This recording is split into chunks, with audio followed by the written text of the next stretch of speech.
আমাদের দায়িত্ব গ্রহণের পর থেকে প্রতিদিন সচিবালয়ে, আমার অফিসের আশেপাশে, শহরের বিভিন্ন স্থানে সমাবেশ করা হচ্ছে। গত 16 বছরের অনেক দুঃখ কষ্ট আপনাদের জমা আছে, সেটা আমরা বুঝি।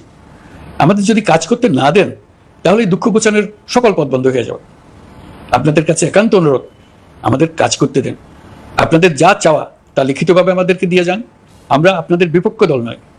আইনসঙ্গতভাবে যা কিছু করার আছে আমরা অবশ্যই তা করব, কিন্তু আমাদেরকে ঘেরাও করে এই গুরুত্বপূর্ণ দিনগুলোতে আমাদের কাজে বাধা দেবেন না। সবাই মিলে তাদের বোঝান, তারা যেন এই সময়ে তাদের অভিযোগের প্রতি দৃষ্টি আকর্ষণের জন্য আমাদের দৈনন্দিন গুরুত্বপূর্ণ কাজে বাধা না দেন। একটা বিষয়ে সবাই জানতে আগ্রহী, কখন আমাদের সরকার বিদায় নেবে? এটার জবাব আপনাদের হাতে। কখন আপনারা আমাদেরকে বিদায় দেবেন?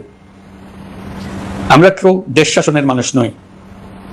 আমাদের নিজ নিজ পেশায় আমরা আনন্দ পাই। দেশের সংকটকালে